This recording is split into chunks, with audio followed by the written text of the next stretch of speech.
Hello, everyone, and welcome back to Perpetual Chess. We are here to do a preview of one of my favorite tournaments. It only comes along once every 2 years, so I am super excited. It is beginning July 30th. We'll be telling you some details shortly, but first I'd like to introduce our return guest.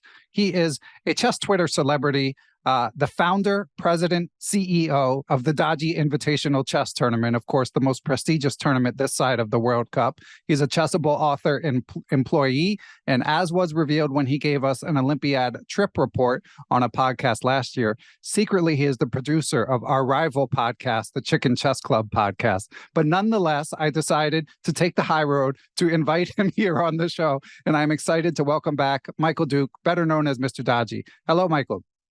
Hey, Ben, thanks for having me. Yeah, it was very gracious of you to invite me back on to plug the Chicken Chess Club podcast. That's the main reason I'm here today.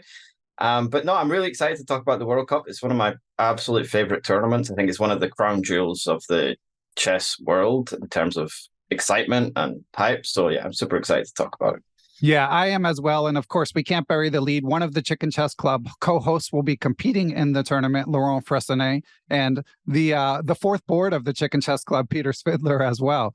But so what we're going to do with this podcast is we have longtime chess fans listening, people who've been following chess closely for 20 years, and we have newer chess fans. So we're going to kind of walk through the format at the beginning, and then dig into this specific World Cup and the players, and we'll reveal who's going to win and all that stuff. But just for the beginning, for longtime chess fans, it'll be review. But we also have an update on the candidate cycle and stuff that maybe even seasoned chess fans either might not be on top of or might even have trouble keeping up with, as I discovered when I was trying to prep for this. So first thing to know about the World Cup, it starts July 30th in Baku, Azerbaijan. It is, again, takes place every 2 years, and a couple things that differentiate it from other tournaments. It is elimination format, and the top three finishers earn spots to the candidates. It also has a mixed time control, which, so that I don't monopolize the conversation, I'm sure that you could discuss as well, Michael. So how would you describe this time control, these time controls? Okay, so I did say that I'd done all my homework before we started, but I haven't done homework as far as checking the actual time controls. But well, my understanding two classical. It's two classical games, and if they're tied, then we go to rapids.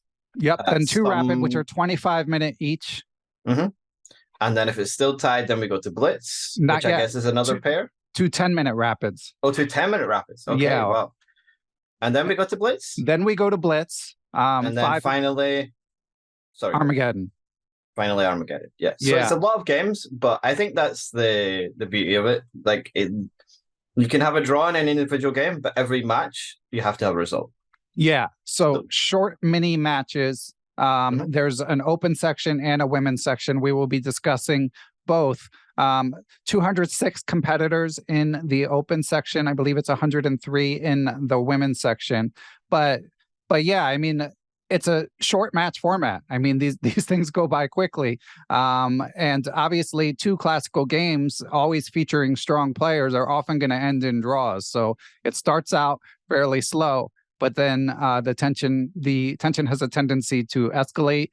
Some of the players playing, of course, it generally attracts nearly all of the top players, and this year is no exception. Magnus is playing Hikaru, Fabiano, Jan Nepomniachtchi, Wesley So. In the women's section, the women's world champion is playing, but actually Lei Ting-Jie is not playing. Well, actually, I shouldn't say the women's world championship, because by the time this comes out, Lei Ting-Jie could be the world champion. It's tied as we record this on July 19th. But Hu Yifan, of course, is a notable absence in the women's section, but most of the top players are playing. So many players to see, but who struck you as missing from this tournament, Dodgy?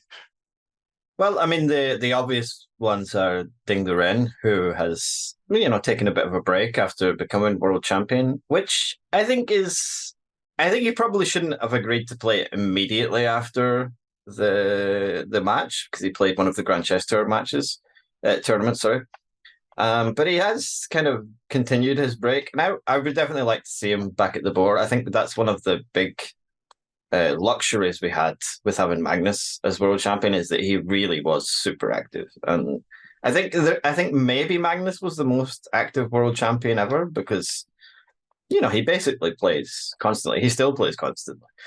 So I would have liked to see Ding kind of back in action. And Alireza is the other big one that's missing.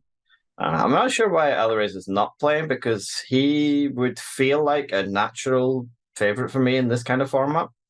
Well, what I was going to say actually is I generally feel like the guys who are incredibly good at Rapid and Blitz are natural favorites for this tournament. That kind of makes sense, right?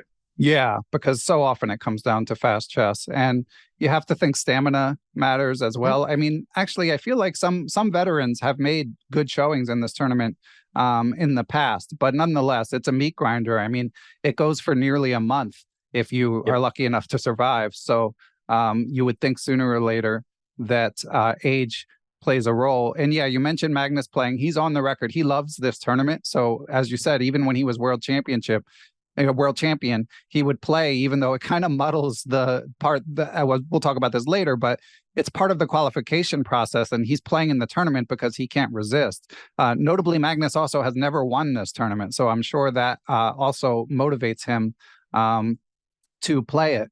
But yeah. Sorry, that was gonna. I did have a trivia question for you. I was gonna say because naturally we think that the best Rapid and Blitz players should do really well in this. But there's only one player that's been Rapid and Blitz world champion and also won a World Cup. So won the Rapid and the Blitz? Yes, but also either. Okay. I know Levan's won the World Cup twice, but he hasn't. Yeah, but he hasn't been World Blitz. He hasn't been World Rapid. I think he was World Blitz. But it is Karyakin is the only player to win all three. Who, of course, is missing from this year's, thankfully. It's a great tournament. Yeah, exactly. Another reason to like it. So the chess.com commentators, I tried to find out the commentator. I don't know if FIDE is covering it individually or not, but I did that shout out to chess.com for letting me know who the commentators are going to be. Jovanka Hauska, Tanya Sachdev, the Ginger GM, Simon Williams, Robert Hess, Naroditsky, and the return of Peter Lecoq. So I am super excited. Should be fun to watch. I mean, one thing to note about this tournament is just so much chess going on. So the commentators have a tougher job than ever. If you're like a hardcore chess fan, you can look for your openings, or if you have certain people you're rooting for, the commentators aren't necessarily going to be able to cover all the games. They'll probably be covering Magnus and Hikaru a lot, for example, but certainly a great commentary team. Yeah, I'm very looking forward to it. And you need quite a big commentary team for this event because it goes on for so long. Yeah, and there's actually very few like scheduled rest days because for most players their rest day will be kind of not going to tie breaks. So if you can avoid going to tie breaks, then you'll get an extra rest day every 3 days or so. But I'm not sure exactly how many scheduled rest days there are, but usually there's only like one or two. Yeah, maybe one before the final and maybe one mid-tournament, something like that.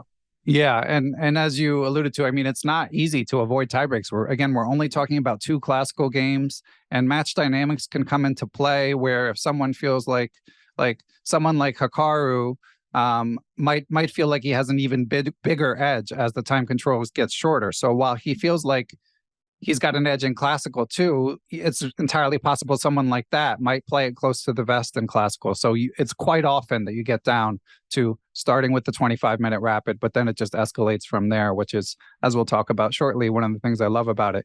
But before we get into this specific World Cup and what we like and dislikes about it, because there are some people who have some valid critiques that we can discuss, but I did just want to review the FIDE Candidates Cycle, because for me, part of what makes this so appealing is the 3 of the people are in the candidates. I mean, that's a massive prize to potentially get to play for the World Championship. So where we are for the 2024 FIDE Candidates, which will take place in Toronto, is Nepo is already in as the person who lost the last World Championship match. That is the only spot that is settled. 3 for the FIDE World Cup top 3. And of course, we have Magnus potentially muddying the waters. If someone finishes in the top 3, that turns down the candidate spot, then it doesn't go back to the overall cycle. They actually go from within that event. So fourth place, especially if Magnus finishes in the top three, would be especially important. Two players from the FIDE Grand Swiss in late October also will get into the candidates, one for highest rating and one for the FIDE Circuit, which is ongoing series of classical events here in 2023, primarily classical events. And I have the standings on that. But Dodgy, let me tell you, it's not so easy to find out the FIDE Circuit standings. Yeah, I mean, I don't want to be too critical about the FIDE Circuit because this is the first year that they've attempted it. And, there's going to be, it's a very complex system and, there's definitely room for improvement. But, when you try something new for the first time, it's probably not going to be perfect. That being said, I feel like we're over halfway through that particular qualification path, and we really have no idea who is actually leading. Right. We know that Anish Giri is ahead on points, but you can only play 5 events, you can play 5 events that count towards the standings. So if you play more than 5 events, they'll only include your top scores. Anish has played his 5 events, but a lot of players haven't. So for example, Hikaru has played 1 event that qualifies, and he basically scored the kind of maximum number of points, more or less. Which means if he played another 4 events and performed at the same level, then he would be comfortably above. And there's other players who played 2 events to 3 events. So we don't really know who's actually leading until everyone's played 5 events at least. And then we know kind of who has to win something or do improve on one of the results. So it's quite a complex system. Personally, I think we should just include all the tournaments. I think we should encourage people to play as much chess as possible. And we should reward people who travel around the world winning opens. These are the guys who, we see in person week in, week out. They're the traveling professionals. They play tons of chess. Then, that's an important part of the chess world. So if some 2600 guy wins 30 opens through the year, I think that's tremendously valuable to the chess world. And obviously you shouldn't get as many points as you get for winning Norway chess, but you should get some points. Yeah, I like that idea. So something like the tennis sort of, or even here in the US, they have a Grand Prix where going in how many points a given tournament is worth. Because that incentivizes, as you say, people to compete more and also sort of opens up the playing field because, initially where I thought you were going as you described this is the small invitational tournaments, they all should count, which, okay, I mean, I don't have anything against that. But part of what appeals to me about the World Cup is you get to see so many different players that don't necessarily get the spotlight as much. But yeah, just to sort of tie the bow on the FIDE Circuit spot. So it is kind of tough to know who's leading right now. But from my understanding, the 4 most likely players to emerge with a spot from that are Fabiano Caruana, Anish Giri, Wesley So, and Gukesh, roughly in that order from my understanding. But 2 really big tournaments for that one spot are the Sinfield Cup and of course, the FIDE Grand Swiss will be important for just getting 2 spots off the top. And the U.S. Championship also, for those who can play in it, will be important. Yeah. So there is also, which I'm not sure if it should work like this because this kind of makes it really complicated, but there is actually FIDE Circuit points in the World Cup and in the Grand Swiss. Got to make it as complicated as possible. You can kind of double dip with both of them. So if you get really close to winning one of them without actually getting the spot, then you can still get enough points that'll get you in the circuit, and it's very complicated. Yeah, so we'll see. So Nepo's the only one who can be totally relaxed, but Hikaru does have the number 2 rating right now, although it's fairly close. It could definitely fluctuate. For example, he's only 5 points ahead of Caruana, but they have a decent lead for the rating spot. So should be interesting to see who emerges with the slot. But so I think it's time to actually talk about the tournament. What do you think, Dodgy? Yeah, sure. Sounds good. Okay. So likes and dislikes. So we've already touched on this, but I just want to rhapsodize a little bit more about what makes this tournament special to me. But Dodgy, you're the guest, so I would let you go first. I had asked you to come up with 3 likes and dislikes, and if we have overlap in what we discuss, we'll just keep it moving. We're not going to insist on 3 each. So what's something we'll start with the likes. This is a positive podcast. What do you like about the FIDE World Cup? Okay, so the first thing I like, and this is a little bit out of date at this point because, the World Cup only happens every 2 years. But the first thing is really simple. It's a knockout. And knockouts are super rare in the chess world. Or they were super rare until the pandemic and things moved online. And a lot of the online tournaments, Champions Chester, are knockouts. But before that happened, basically there's no other knockouts. There's no real over-the-board knockouts. You occasionally get one that'll happen, like the Dutch Championship, for example, was a knockout this year. But they're super rare in chess because they're very expensive to fly everybody there. And they're like, okay, you play 2 games of chess, but then you have to go home. There's not usually that kind of money in chess. So I think the World Cup is just a unique event. There's certainly no knockouts that are on this scale with 200 players, with basically all of the best players, and with a massive prize fund. I'm not sure what the prize fund is, but it's usually over $1 million total, maybe 1.5 million. Yeah, and first this year is 110,000. It's big prize fund, and that of course was on my list. I mean, knockout tournaments, obviously here in the US you have something like the college basketball, but just general sports playoffs often feature that format for a reason. Also, this is something highlighted by Maxime Vachier-Lagrave when I interviewed him. It decreases the chances of misaligned incentives. I mean, often you'll have these spots where, like in a candidate's late in a cycle trying to qualify for the candidates, if you're playing in a round robin, you might have a moment where one player, it's the most important game of their life, because if they win, they get in, and the other player, they're just having a blah tournament and they're out of the running. And it's much harder for something like that to happen in the World Cup. Generally, people are playing for the same, with the same stakes, and that's what we want in sport. So that was one of my likes as well. And I think in general, kind of knockouts they're a very clean system. Like, you've just got to beat the guy in front of you. That's it. Whereas with a Swiss system, like, sometimes maybe in the last round you need a draw. Maybe sometimes you can even lose the last round and still win the tournament because you're already ahead. Like, it can get a bit murky, and with knockouts, it's just super clean. You beat the guy, you will go through. And the flip side of that is if you're having a bad tournament, it's a very short tournament for you. Right. If you're out of form, you only have to play. You only have to suffer for 2 days, and then you can go. Yeah, which is not all bad. I mean, as you say, it's kind of a logistical nightmare and expensive for the organizers. As you can tell, I speak to the guys from the Chicken Chess Club because that's one of the main things that they're happy about, is that they don't have to hang around for too long. Right. Yeah. Once you leave, you get at least Laurent, anyway. I mean, Peter Swidler definitely has this unfortunate habit of doing very well in World Cup, so he often has to hang around for a while. Yeah, we'll be rooting for him.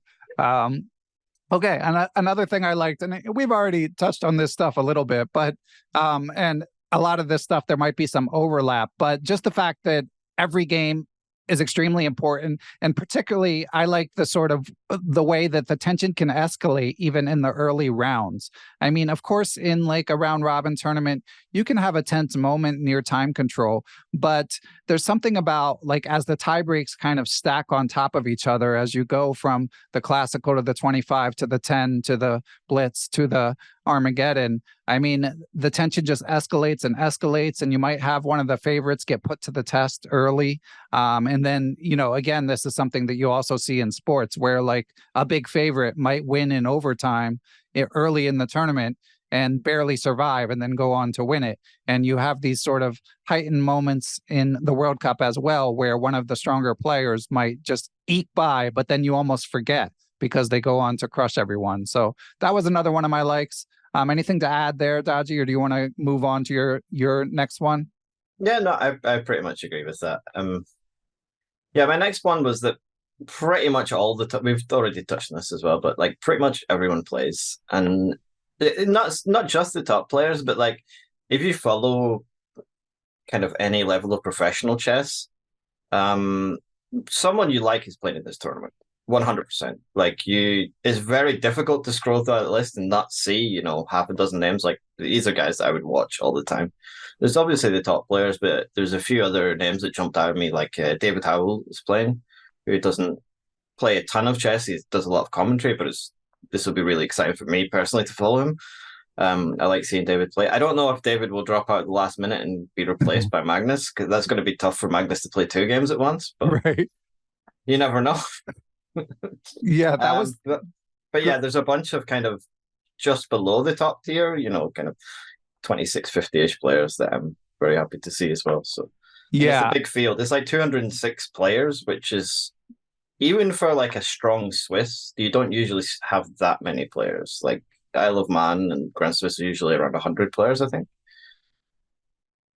Yeah, it's really fun. And David Howell is someone I had highlighted too. Obviously, super nice guy, been on the pod a couple times, great commentator as well. But also, he, especially in the Grand Swiss, but he's dangerous. I mean, he's a very talented player. So it's fun to watch, like him, who by his own admission is a part-time professional at this point because of all his commentating obligations. But when he dusts off the chess pieces, no one wants to play him. So and he's a fun guy to root for. So yeah, and of course, there's so many young talents playing as well. Like I had forgotten that Christopher Yu, one of the U.S.'s brightest stars, will be making the trip. So, and we'll highlight more players that we're excited to watch later.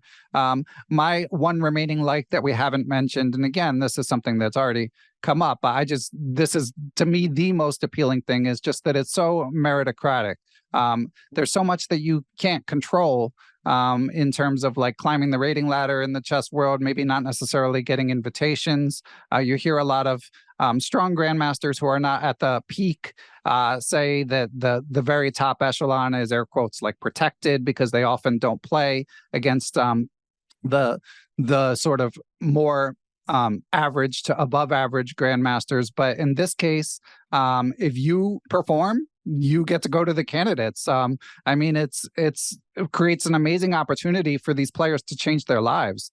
I mean, the obviously 110,000 first place, that's nice, but to propel yourself into the candidates and put yourself in a position to do that sort of serious prep, and then obviously if you can, from there qualify for the World Championship, it's of course a long shot, but I mean, this is, if you're a competitive athlete or whatever, however you want to designate chess, I mean, this is why you train. Yeah, I totally agree. I mean, the players know exactly what they have to do, and also like even just winning kind of one match at a time, the money for this is very decent. So, there's a lot of kind of professionals that maybe don't make an absolute ton of money from chess. Like for this kind of tournament, they know that if they win 2 games, they're going to get a very decent payday. And that money increases with each 2 games or 2-game match that they manage to get through. Yeah. Yeah. So this year's prizes are if you're eliminated in the first round. So I don't know if I think the money should be better. Now, obviously that's easy to say, like sitting in my basement in New Jersey, like, but just I wish the players would more comfortably cover their costs because, if you're eliminated in the first round, you get $3,000. If you're eliminated in the second round, you get $6,000. Third round, $10,000. Fourth round, $16,000. Fifth round, $25,000. Sixth round, $35,000. Fourth place, $50,000. Third place, $60,000. Runner up, $80,000. Winner, $110,000. So obviously the money gets big and it makes a big difference. But you're probably basically, you might, if you go there and you lose in the first round, you might pocket $1,000 if you're lucky. But yeah, that's true. And I mean, my preference for FIDE events of this size, especially FIDE events that are part of the World Championship cycle, is that as much as I know, I understand that this is super expensive. Like, this part is not. I've got plenty to criticize FIDE for. But this is not one of them. But in an ideal world, I think all the players' flights and hotels would be covered. Yeah, exactly. Which, I should have mentioned that they're not, which is a key factor. And of course, you don't know when to book your return flight. So, there can be an additional cost in terms of trying to change that. But again, I don't like I don't mean to criticize. I'm just saying it would be nice if there were more money. I'm not saying the organizers in this case sure. are not doing their jobs. And part of the reason I want to promote this tournament is because I love it and I want there to be more money in the future. Mm-hmm. So I've covered my 3 likes. Is there anything else, any other likes you would highlight before we're going to take a break in a minute and then get to the dislikes? But any other likes that we didn't get to of yours? My last one again was pretty simple, and it's just the sheer length of the tournament I really enjoy. Because it's one of the things that I enjoy about the World Championship matches is that they always get more and more tense towards the end. And I feel like, particularly with World Championship matches, but also with the World Cup, is that you can really feel how tense the players are. You can feel the pressure on them, and you just can't replicate that without a long tournament. And this is basically the longest tournament in chess. I'm pretty sure it is. And it's obviously very tiring for the players, but yeah, from a spectator point of view, like I really enjoy watching someone go from 200 players in the tournament to down to the last 2 players. I guess there's 4 because there's the 3rd place match as well. Yeah, I mean, July 30th to August 25th. I mean, it's a part of your life for almost a month, So, so start warning your significant others if you're going to be watching this, because that's the boat I'm in. There'll be a lot of AirPods in my ears as I walk around the house while this tournament is going on.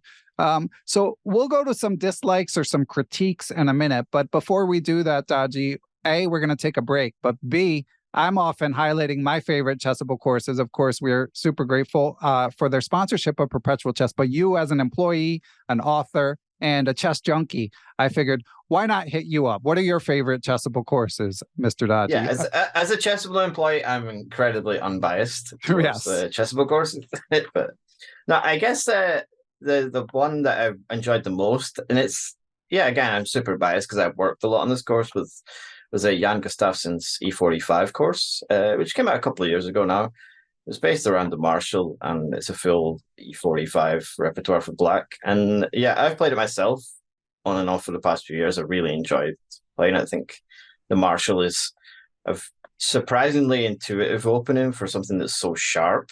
I feel like even though it's very complicated, there's a lot of theory. The ideas make sense. And I think learning to play those types of positions where you're like a pawn down, but you get the compensation and with the bishop pair, and you get a better feel for the dynamics. I felt like that kind of made me into a better chess player.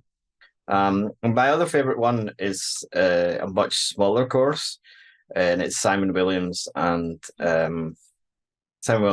Harry Attack course that he did with an international master whose name that I just forgot. Richard Palliser, I believe. Richard Palliser, yeah, of course. So I've played the Harry Attack since that course came out, and basically, if you're a D4 player and you want something against the Grunfeld and the King's Indian, so you can have the same opening against both of them, it saves you a lot of work. So I know it involves course. H4. What move is white going H4 in the Harry Attack? So it's D4, knight F6, C4, and then after G6, then we play H4. Okay, that's what I thought. Yeah. So it works against the King's Indian and the Grunfeld, and it's only like 100 variations, which is pretty small for a course. But yeah, I always struggled against the King's Indian, and I went through this course, and there's a ton of attacking ideas. There's different setups that Simon goes through. And yeah, it was. I've scored pretty highly with it. I'm not saying that I've refuted the King's Indian or anything, but I enjoy these positions much more than the kind of old mainline King's Indians, where often it's black who gets to attack and white's the one that's on the defensive. So yeah, those are probably my 2 favorite chessable courses.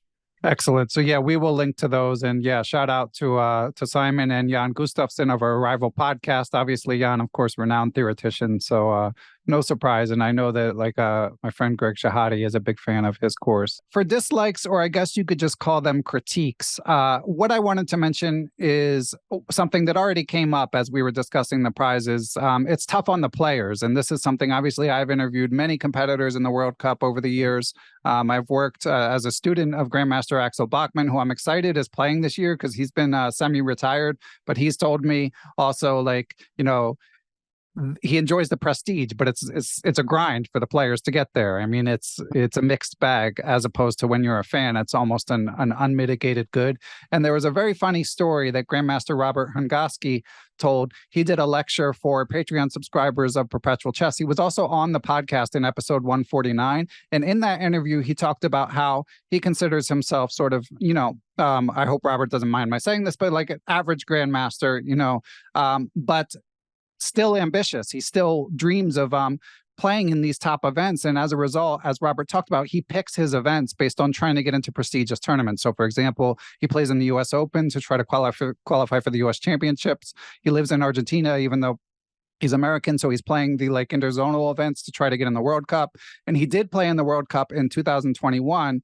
Unfortunately, he didn't make it this year, but he told a funny story. So the stage for this is the first round after he's made the tournament. He's excited. He's playing Grandmaster Velimir Ivic, who, spoiler alert, wins the match. He actually went on to make a deep run in 2021.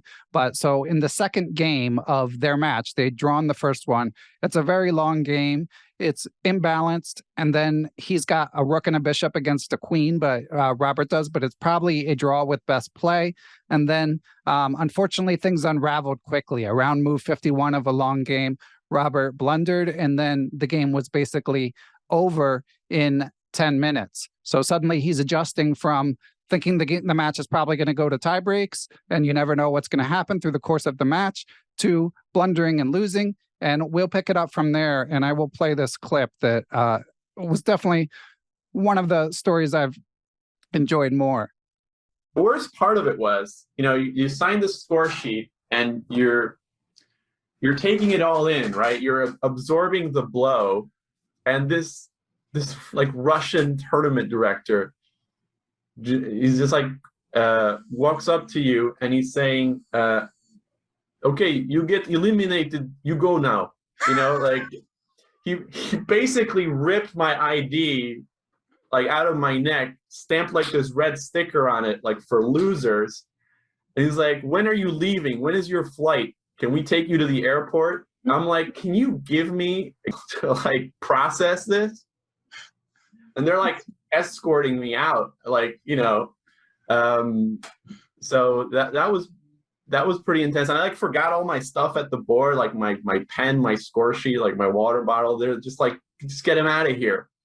And that's that's it. That's the experience is over. There's no gift shop. I wanted to buy souvenirs, or I thought somebody would interview me. They're just get out of here. That's brutal. You loser. So yeah, I just can't wait to get back and play another one. Yeah, of course. Yeah, I mean, it was so memorable. No, actually, it's the greatest tournament I ever played, because when you're there, you feel like you're in the big leagues. It's somebody that just got hired to play for the Red Sox, and you're in the pitch and you're like, whoa, all the lights and everything. You see the stage and you've got Magnus playing there. There's a clock sort of ticking down till the round time, and all around you is just the best players in the world. So it's a really amazing experience. Okay, so you may detect that even my criticism is kind of veiled praise, because Robert does go on to talk about the sort of singular experience that it is. But I did think that clip sort of highlights how quickly things can turn, and all of a sudden you're thinking about changing your flight when minutes before you were calculating, or maybe even planning the next round. But hey, us fans don't have to worry about that. Yeah, that's the harshness of sports, I guess, that you don't know what's going to happen, and with these knockouts, you might just find yourself on the next flight home, unfortunately. But yeah, it's a double-edged sword, definitely. But yeah, I don't. It's harsh. Yeah, it's a cruel world. So any dislikes you would highlight, Mr. Dodgy, or criticisms? Okay, so my first criticism is it's quite controversial because I've talked to some quite strong players about this and they don't agree with me. But I think it has too many candidate spots available. Mm-hmm. And I think it maybe has 3 candidate spots too many. Wow, you think it should have none? Yeah, not because I don't think it deserves any candidate spots, just because I think it's such a good event that it should be able to stand on its own. And I think to a certain extent, making it a qualifier event for something else does actually devalue it. Interesting. And I actually never liked, I could definitely see the case for 1 candidate spot because it's, the winner gets a bonus. That's fine. You still got to win the tournament, so it doesn't change it. I never actually liked when there was 2 candidate spots because that was the goal of a lot of the players. Right. So they get to the final, they've got their candidate spots. Okay, job's done. Like, yeah, we've got this final that okay, there's some cash, but we've got the main thing. And when you look at the history of the World Cup, where it actually came from, is the World Cup was originally planned to be the World Championship. This was Kursan's idea to replace the Classical World Championship with this big knockout, and it never really got any success. Obviously, people watched it, but it was never taken as seriously as the Classical World Championship. And the people who won the big knockouts in those years were never really treated like the real world champion. It was Kasparov or Kramnik in most people's eyes, were the real world champions during those years. But I don't see why the winner of this isn't just the knockout world champion. Like, we can have the Classical World Championship, and I'm a huge proponent of Classical World Championship matches. Like, I think it's the best thing we have in chess. Like, the Classical World Championship cycle should be protected at all costs. It's absolutely unique to chess that we have, there's a connection between Ding Liren and Botvinnik. And most sports don't actually have that direct connection of, you have to beat the guy who beat the guy who beat the guy. Yeah. Like, you have to just win a tournament or win something. With like the football World Cups and stuff like that, you don't have to beat the previous winner. Like, okay, there's a longer gap. But we have this unique connection in chess and we should keep that for sure. But there's the World Championship, Classical World Championship is every 2 years. And I think we should have a knockout World Championship in the other year. And this should just be the knockout World Champion. Because I think it's that big an event. And I think it could be promoted like that. And I think to an extent, it gets devalued by making it a qualifier. Wow. That's a hot take for sure. And I have to say, I don't entirely disagree. I had this in my notes as well. I just have very mixed feelings because I do like the idea, as I mentioned earlier, that a lesser known or up and coming or older player can break through and potentially earn a ticket where they might not be able to not everyone's getting to the Sinkfield Cup or the U.S. Championship or some of the other qualifiers. So I do like that aspect, but I certainly get where you're coming from because it's entertaining on its own. And the other thing, and this is something that I think Maxime Vachier-Lagrave has highlighted, you're using a very mixed format to qualify for something that's a classical that's a classical match. So it's not the most natural fit. But on the other hand, and the point you raise about them once their ticket is punched, maybe their incentives are not quite as heightened as they would have been. That's a good point that I also hadn't thought of. But I mean, I don't know. It's I go back and forth. Like I said, I've talked to some of the top players, and they're like, "No, we want our candidate spots." Yeah, but I just feel like it's such a difficult event to win as well. Like, I would question why the winner of this can't say that there's some kind of world champion, whereas the winner of the World Rapid and Blitz can. Like, this is harder to win the World Rapid Blitz. Like, yeah, it's less of a lottery. It's very straightforward, and yeah, it's longer as well. You got to play well for a whole month here, so it's an incredible achievement to win this tournament. And I think that you should just be the knockout world champion. Like, we can have a knockout world champion and a match world champion. I don't really have a problem with that. Yeah. Again, I'm torn. The Grand Swiss is definitely a good start because what I like is And it shouldn't be all the candidate spots. We don't want the candidates to be like, the 90 through 100th best players in the world featured in the candidates.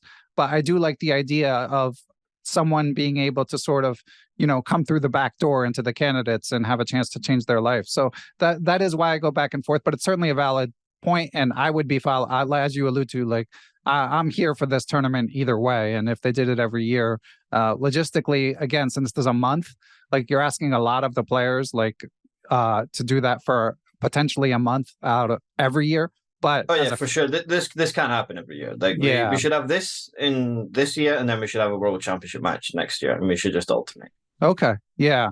I can't argue too much with that. But I would miss it. But I do feel like we haven't hit on the right candidates qualification overall, and I think what you say is definitely highlights that point. So the only other dislike I had, it's in Baku this year. It's often in like Sochi or, Alista or places that are not super easy to get to in the world. I'm, again, really excited that the candidates, for example, is in Toronto next year. I don't want to be like a biased North American, but Baku in particular, I will spoil that next week's guest is Levon Aronian. He mentioned he doesn't feel comfortable playing in Baku, so that's why he's missing from this field.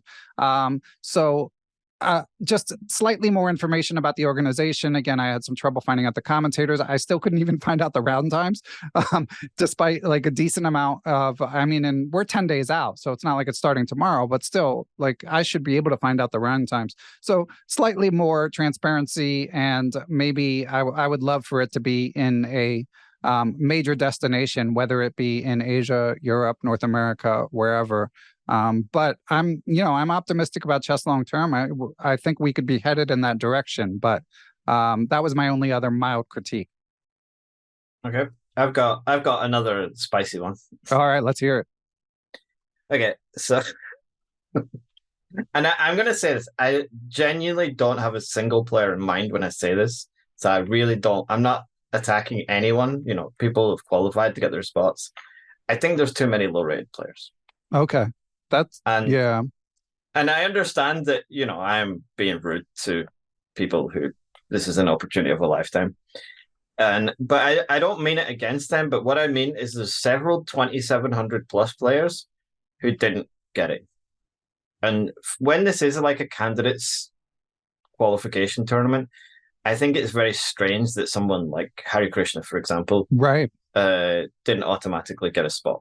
Whereas, there are some players who are below 2,400. And I'm not saying that we shouldn't have any lower rated players. I understand that we should have qualification systems for these things are much more democratic. But I would prefer if there was, at least everyone over 2,700 would get to play. Because that's only 40 spots out of 206 players. My preference would be to make it a bit lower, maybe say 2,675 or something like that. But I do find it a little bit silly that, we're missing out on some very strong players. And also, I had kind of forgot that Aronian isn't really able to play. Yeah. Which is unfortunate. I guess you probably can't pick the tournament destination based on like one player, which is unfortunate. But yeah, that was my only other dislike, I guess. Yeah, and to be clear on Aronian, it's because he's Armenian, and of course there's longtime conflict between Armenia and Azerbaijan, so he has said he doesn't feel safe traveling to Baku, and he even offered online to play it hybrid, to play it remotely with a proctor, but no luck there. But overall, Dodgy, I hadn't thought of it, but I wholeheartedly agree with your point. As much as I love this format, I don't think 206 players are strictly necessary. And your point, especially as long as there are candidate slots available, then yeah, players like Harikrishna should be in there. I know that you're no Hans Niemann fan, but and his rating is actually Hans is one of the other players that I noticed didn't qualify. And like to me, that's just absurd. Like he's obviously he's a controversial figure in the chess world, but he's also a 2,700-ish teenager. Yeah, and like to me, that makes no sense that he's just not an automatic invite. Like,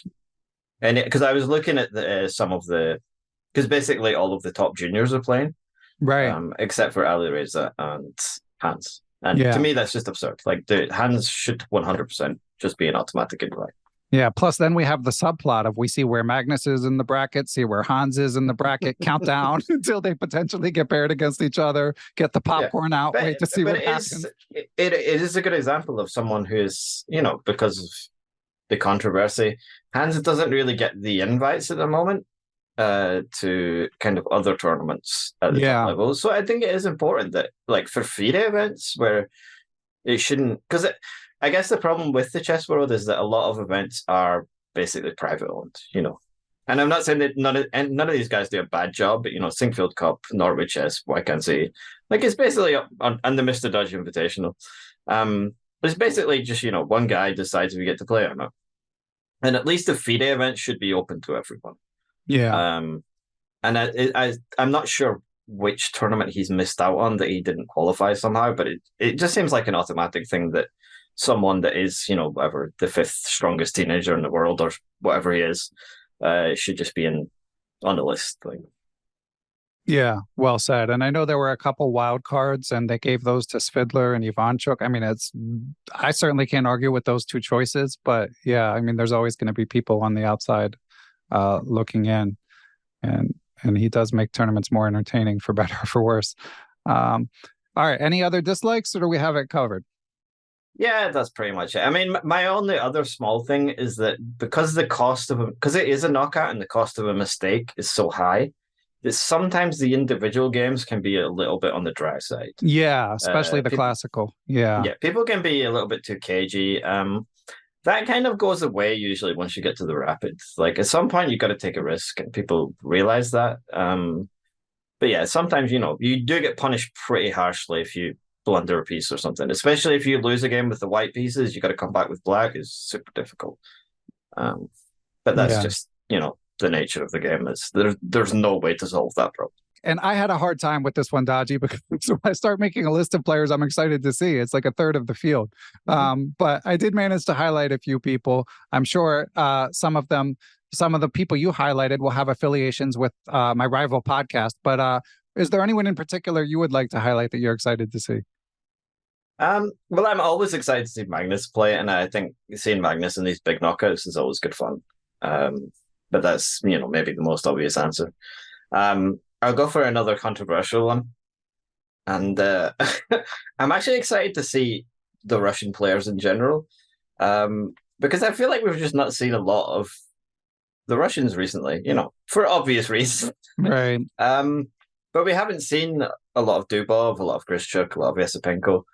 And, I don't think that's through their own fault. So I think it's nice to see them playing in, a big tournament again. And as we mentioned, Svidler and Ivanchuk, veterans tend to do well in these formats. I'm not really sure why. I think it's just experience does play a big part, because it's such an unusual event. But in general, there's usually one or two veterans that go kind of reasonably deep.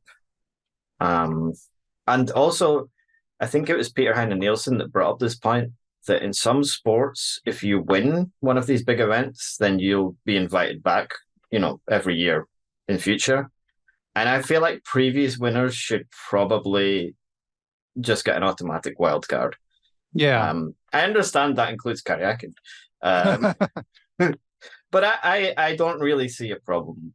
When you have this big field, whether if you're going to invite, it's a choice to invite the lower rated players or include them in the qualification, and that's okay.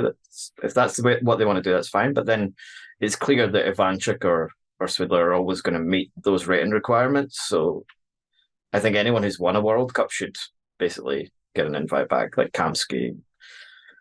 Yeah. Those other guys.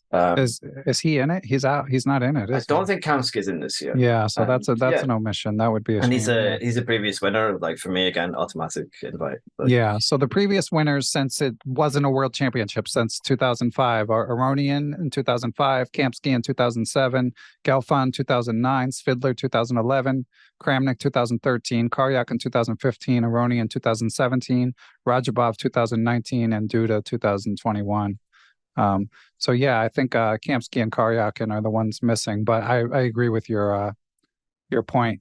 I got to highlight Gregory Kaidanov. I got to interview him. I mean, I was so excited when he qualified, and I interviewed him. I actually forgot to check the date, but it was about a year and a half ago. And he mentioned he actually was just looking for a closed tournament with a round a day. I thought he had especially tried to qualify for the World Cup, but it was more happenstance. But he, of course, is, as we're recording this, playing in the U.S. Senior Championship and then heading straight there. He will be the oldest competitor. He's a legend here in the U.S., both as a trainer, as a player.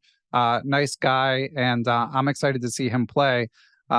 He's in the same bracket as Hikaru, and a lot of the top players, by the way, get a bye. So he plays another grandmaster around his level in the first round, but that's a tough pairing if you make it to face Hikaru. He's so practical and so tough in these tournaments. Yeah, for sure. And yeah, I mean, it's definitely a good thing to have these older players in that have qualified. Like, I mean, I didn't mean that we should be taking these people's spots away. I understand that they've earned it, and but it's exciting in both ways. I'm obviously excited to see Laurent Fressinet play. Yeah, shout out to Laurent. I believe he has to win 2 matches if results kind of go the right way, and then he might play Anish in the 3rd round, which will be a very exciting match, I think. We'll see how that one goes. Yeah, and he's been, beat Magnus recently. He beat Magnus. He also beat Kramnik. Yeah. He's timeless, It's good to see. Good to see I know as you guys talk about on Chicken, I know he's slightly younger than Jan, and as he's quick to point out, slightly younger than Jan and Peter Hein Nielsen, but nonetheless, I consider him a veteran and will definitely be rooting for him. And I enjoy the dynamic between Laurent and Peter and Jan, because Laurent is incredibly optimistic about things, and it's very funny when he's so optimistic, and then it just pays off. Yeah, it just works out. Yeah, of course, I'll beat Magnus, and then he beats Magnus. Yeah. All right. I mean, as we said, it's tough to only select certain people. I already mentioned Christopher Yu, but I also have a special place in my heart for Sam Shanklin. Obviously, always so revealing in his interviews, and he's kind of an example of someone that's at that sort of second tier where if he could break through and earn a candidate spot, it could, create an even higher trajectory for subsequent years. So someone I always root for as well. Yeah, for sure. And I'm also, as usual, excited to see the kids playing. Manabek, Gukesh, Arjun, Vincent, Pragganandhaa I don't think it's impossible for any of them to get a candidate spot, especially with a 3rd one up for grabs. If one of them gets a candidate spot from this, I will not be the slightest bit surprised. Yeah. I mean, if they take all 3, then maybe that's a bit of a shock. But yeah, I think one of the kids probably gets a candidate spot here, is my guess. Yeah, that would be fun. I would like to see at least one find a way. There's so many veterans I'm rooting for, but yeah, it would be good to see at least one of the younger generation. And of course, we already mentioned we're missing Alireza, but yeah, I mean, I know he has other interests, but this is a bitter pill. Just as a fan, I've mentioned before, he far be it from me to judge how people decide to spend their time. You've got to do what makes you happy. But as a chess fan, I'll really miss him this tournament. Yeah, it is unfortunate that he's not playing in this one. Yeah, he just picks his tournaments quite carefully. I think I joked that he has actually played two tournaments in a row, so we're probably not going to see him till the end of the year now.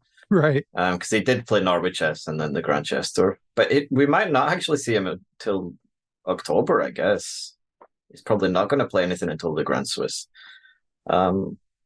He just, I don't know what the strategy is, because I think it's different from what we've seen from most kind of top players over the last 15, 20 years. Whereas when they get to the age of 18, 19, they're basically playing constantly. It is the kind of time where you can improve a lot.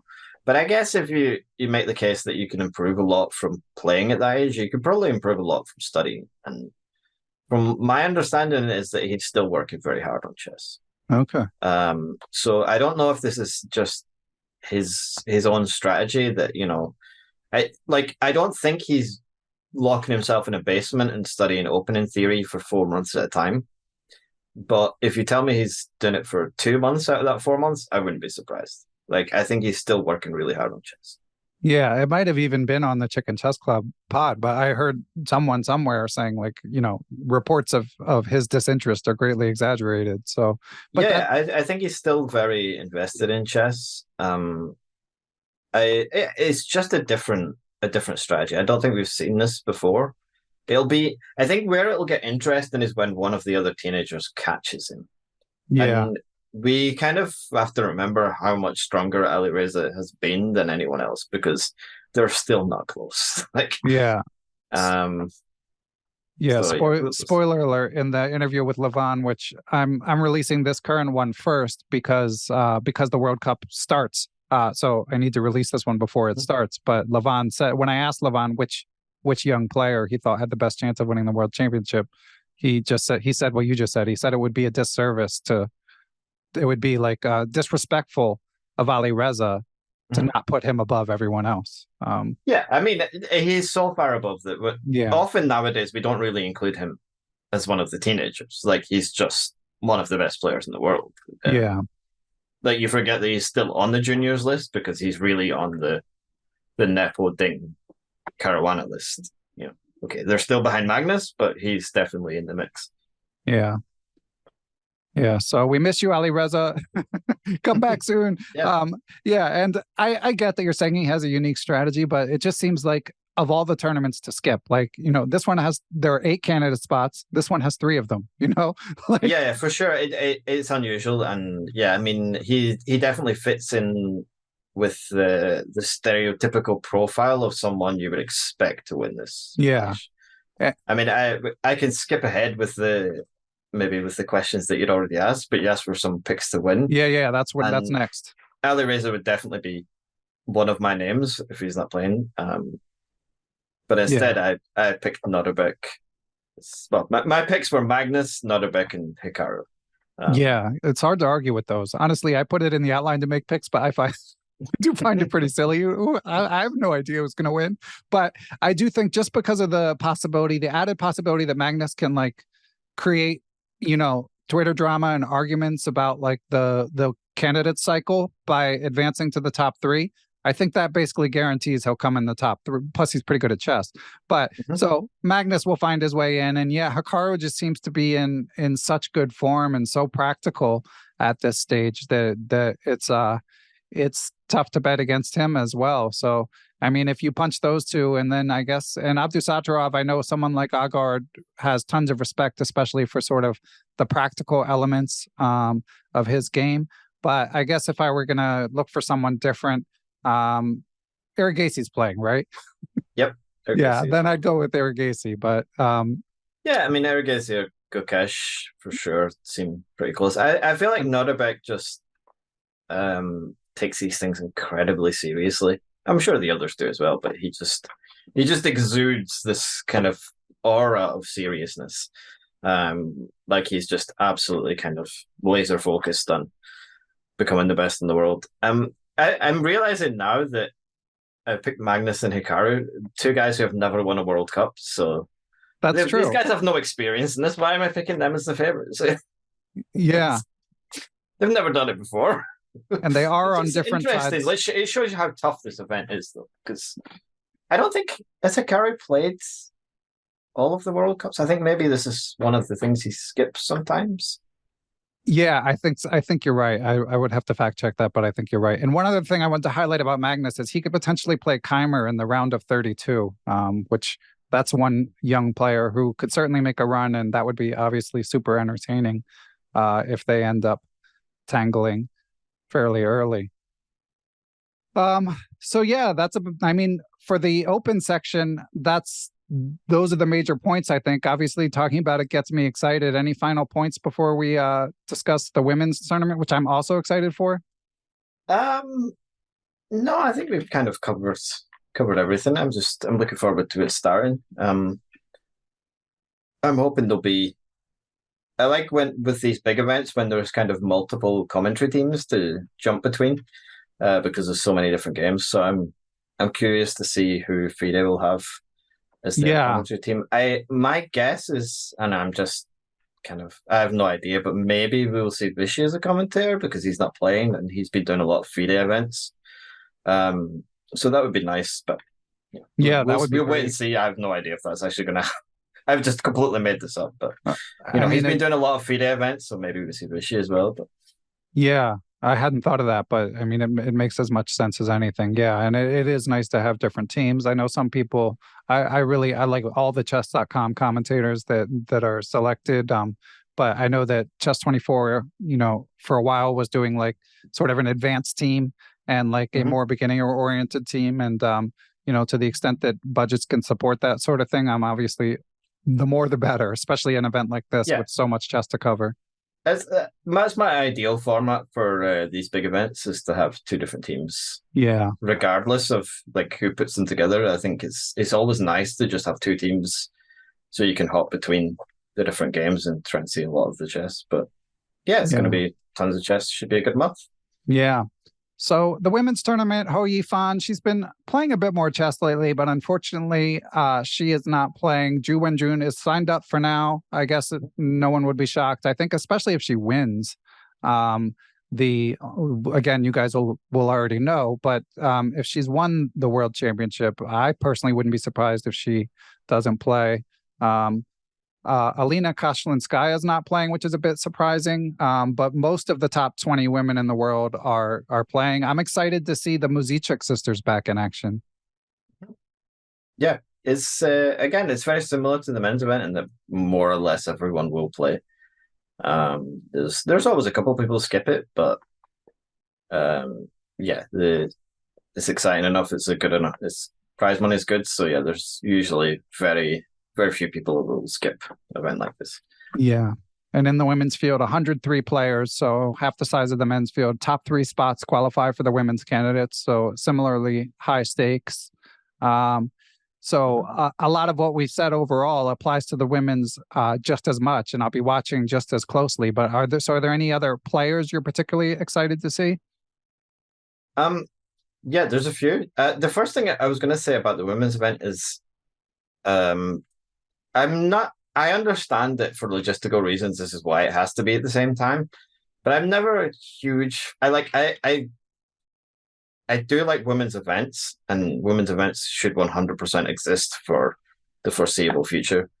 But eventually, I would like to see them disappear in a perfect world, so that we would have just open events, because women can compete against men. Yeah. And so one of the things I'm not super keen on is having men's and women's events run at the same time, because it means the women can't play in the Open World Cup. Right. And my preference would be that, a few of the women would choose to play in the men's Open, or the Open World Cup, sorry. But they can't really do that because financially it's just a terrible decision. They're likely to win more money in the other tournament. So my preference would be to have these two events. There should still be two events for now, but I would prefer to have them separate so that the women could play in the Open as well. It's a good point. I understand it adds a lot of cost, so it's not a simple thing. But yeah, it's unfortunate because in the past we have seen women playing in the Open section. Gurishkina is quite often plays in Open events. She played in she actually chose the Open Russian Super Final over the women's one when she could have played in the women's one. So yeah, there's definitely a few, and in terms of for the younger players, in terms of improvement, it is good to play against stronger players. Yeah. So yeah, but I'm looking forward to quite a lot of players because there's, most of them are playing. I kind of avoided most of the Grandmasters on my list because we know them all. It's good to see Zhu Wenjun playing in this thing, especially if she keeps her title. But either way, she's more or less the world champion. She still is at the moment, and she signed up for this one. But the Polish player Olivia Kielbasa, who had like a phenomenal result in the Olympiads Right. Yeah. when I was in Chennai. I'm hoping she has a very good tournament again because she was just racking up points. And I don't know if it's the most obvious one or not, but Aline Roberts. Oh yeah, she's on my list. Yeah. I'm never really sure how closely other people follow this stuff, but Aline Roberts is one of those players that, like, if you enjoy attacking chess, she should just be on your list of, you follow every game because she plays King's Gambits and stuff like this and wild stuff. So she's one of these players that you should just, she should be on your list of games that you just check every day and say, okay, she's played something insane. So I'm hoping that she has a good tournament, and she's getting higher rated all the time. I think she might be 2,400 now or around about there. Yeah, rising quickly. She was on my list. I'm excited to see her as well. And to your point, yeah, Zhu Wenjun was also qualified for the Open, but as you said, due to most likely financial considerations, decided to play in the women's. And the aforementioned Kashlinskaya, she's married to Wojciech. So I don't know this for a fact, but it could be some sort of like family reason that they both can't play at the same time. But if they're if they're staggered, maybe they both could play. So I support everything that you said. Other players, it's weird, Dodgy. I don't consider myself. I try not to be provincial here on the podcast. Try to feature guests from all over the world. I've traveled a fair amount. But you're going to mention Carissa yet? Yep, but I'm going to mention and Jennifer Yu. I'm a total homer with the United States women players. I'm excited to see them in action, especially because they're both at moments in their life, like they're going to university. It's not clear, how to what extent chess will be a priority. So while they're young and can make some noise and maybe push them in the direction of continuing to pursue chess professionally, I'm rooting for them. Also got to give a shout out to Irina Bomaga, who's been on the pod and very nice woman and always working hard on her game. She's trying to take her game to another level. And again, the Muzichuks have been sitting out a lot of events because of Russian players being involved. So it's nice to see them finally get to compete again. Yeah, for sure. And this generation of American girls has been super strong. I don't know if there's really been a generation that's this strong, that's producing kind of consistently 23, 2,400, and definitely players that seem very capable of getting the Grandmaster title. No, the current generation of American girls has been very impressive. Yeah. The last one I had on my list, which I was reminded by my friend Amelia, the only chess historian, is Theodora Injek. We were watching her play in seat chess, and she kept having really exciting games against grandmasters every day.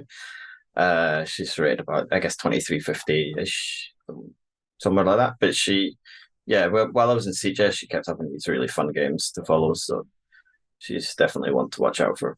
Okay, yeah, from Serbia, and it looks like she is in Kostyuk's bracket. So if she makes some noise, she would run into her eventually. Which brings us to, I think, our final conversation point. We also should reveal the winners of the women's tournament. So who you got, Dodgy? I'm gonna root for Kostyuk. Yeah, I just really enjoy Kostyuk. As a player and as a person. I think she's a brilliant ambassador for chess. And I really enjoyed her. Was it the Rapid? I don't remember if it was the Rapid or the Blitz. I always get them mixed up in my head that she won kind of last year. But yeah, she's a great commentator as well. I've enjoyed her commentating on the Women's World Championship. So yeah, I'm rooting for Kostyuk. Yeah, class act, and she's also tough to pick against. I mean, she's another one. She's got so much experience. She's so practical. She's ageless, and I am rooting for her as well. I don't know, despite the young talents that you highlighted and that I've thought of in the women's event, I actually, as I look at the field, I find it harder to envision someone like under 20 breaking through to the final four than I do all the phenoms that we mentioned in the open section. To me, someone like Kostyanyuk, Zhu Wenjun might have to deal with fatigue, but she's obviously dangerous. The Muzichuk sisters, I mean, I feel like they're still... Yeah, I mean, I guess if I was going to pick one of the youngster, it would probably be Vaishali. Yeah, she seems like a decent pick for kind of the next generation to start breaking through. Yeah. But I think this generation, like the girls, the women I've already mentioned, like Elena Roberts and Kilbasa, they're super strong. Like I did see a thing a couple weeks ago about someone saying that there's no top female stars coming through.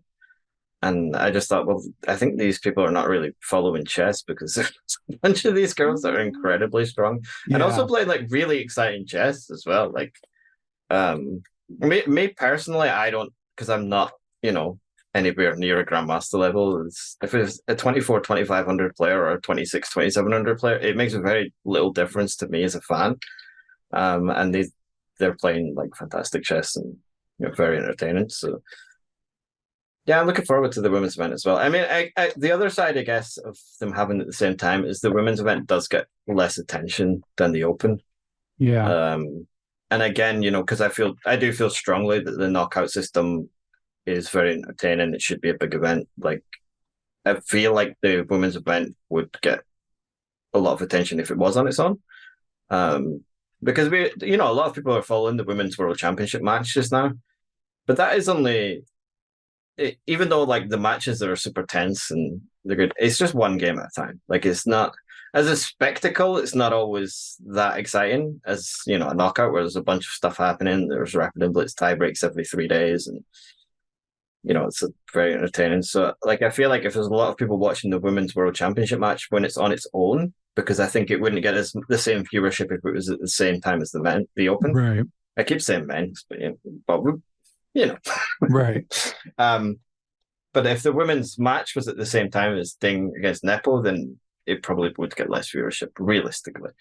So yeah, it would be nice to see the women's event kind of held separately. But I understand there are logistical problems about paying for venues and getting everybody there at the same time. The costs do add up. Yeah. But I think in general, that's like, chess has to make these events sustainable as well. That's one of the things that has led to the kind of issues that maybe FIDE has with attracting sponsors, is that, these events can be very marketable and watchable, and, you can attract sponsors to them. But you have to do it kind of properly, and you have to let these things stand on their own. And I feel like the Women's World Cup as a standalone event should be very sustainable. Yeah. Because you've basically got like Norway Chess have announced this women's super tournament, and obviously they're quite ambitious, but they obviously have an idea in mind that this is there's a financially viable way to do this, and if they think that with a relatively small tournament with 10 players, you should be able to get enough viewership with 103 players, because anyone who follows women's chess, basically, you're more or less your favorite woman is going to be playing in this tournament. Like, unless you're a Kalashnikskaya fan or Hoya fan. Yeah. It would be nice if Hoya fan played more as well. Yeah, it would. And first of all, I agree with everything you said. And it's extremely compelling tournament. I forgot to mention Goryachkina, who probably, if there were a betting market, I think would be the favorite. So, Goryachkina is like, when she's playing well, she just seems like unplayable. Yeah. So if I were to pick three, just to not hedge completely, Goryachkina, Kostyanyuk, and Anna Muzichuk. Those are my top three. And Goryachkina, actually, I haven't looked at the bracket, so I won't to see who exactly would be in the final. But you guys get the idea.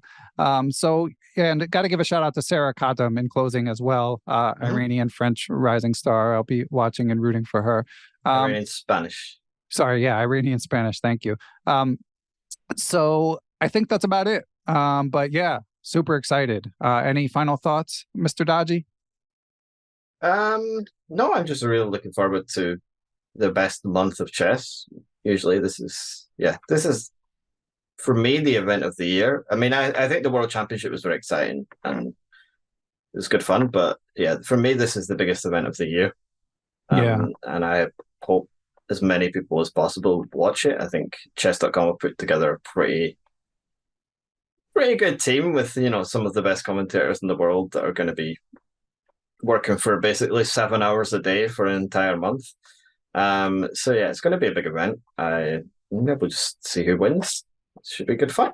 Yep. Yeah. And I didn't find the exact times, but usually the games are in the morning in the US and the afternoon in Europe, as with a lot of these tournaments. So general framework. So July 30th, checkchess.com. I'll link to any links, any more information that I find that we're recording a week, about 10 days before the tournament starts. So even by the time this comes out, 4 days before the tournament starts, might have tied up a few loose ends in terms of what to look forward to. But yeah, vastly entertaining. And the last thing I wanted to add is obviously there's just the sheer volume of games is exciting. So if you're a fan of a particular opening, it might not get covered necessarily during the broadcast, but if you're like downloading the games and going through them, and all these people trying to make a mark, trying to break through to the candidate cycle, like any opening ideas that they have, obviously this is the time to play them. So it's exciting in that regard as well for the opening junkies.